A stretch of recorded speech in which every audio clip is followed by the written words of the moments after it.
If you have seen the use by and best before dates in your food label, don't think they are the same, but then again, they are also the same. So what's wrong? Cause this is as complicated as trying to know what your girlfriend wants for lunch. So, if you head to any supermarket, you will see food products with either use by or best before labels. No matter what they are called, be it use by, best before, or heck, sometimes even expiry date or sell by, they are all considered an expiry date under Singapore's Seal of Food Act. Cause here's the thing, the general term expiry date is the date after which when the packaged food can no longer retain its normal wholesomeness, nature, substance, and quality. And it turns out that it can be written in these 4 ways: use by, sell by, expiry date, and best before. It's rather shocking to some of us, cause for example, I personally don't care as long as it's food I will eat.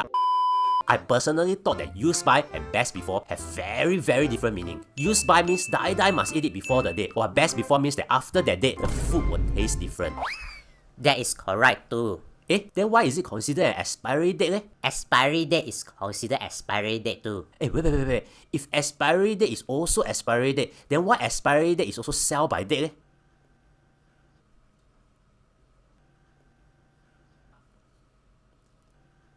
Let's ask our wives.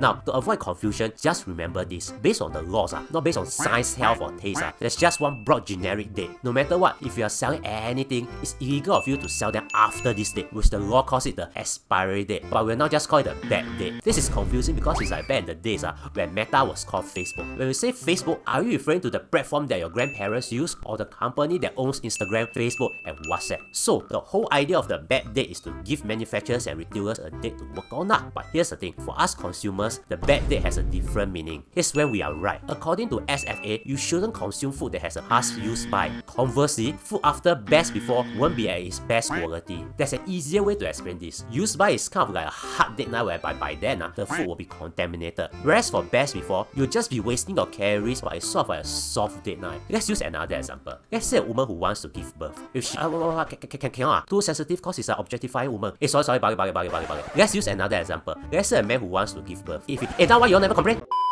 If a man wants to give birth, his best before date is before 35 years old. Since that's when he'll be best at giving birth healthily. That is the best before date But technically speaking, he can still give birth maybe before 50 years old, before he has in menopause. So there's a use by date. Now, as usual, this is just an example, but you get the idea. So why the talk about this? Just recently, MP He King-ru asked whether we can just use one standard label. Senior Minister of State for Sustainability and Dr. Ko Po-kung said this is the international standard, and if manufacturers need to change the labels just for the Singapore market, there will be additional costs that can make the food more expensive for us. Therefore, it's important for us to be educated about this and subscribe to channels like some stupid blue cats, simplify even the most difficult topics. Although I want to make a suggestion. Can those manufacturers don't put the manufacturer date? Many times I thought that is the expiry date and then I throw that away. If you think you have learned something, consider subscribing and also watch this video to be slightly smarter.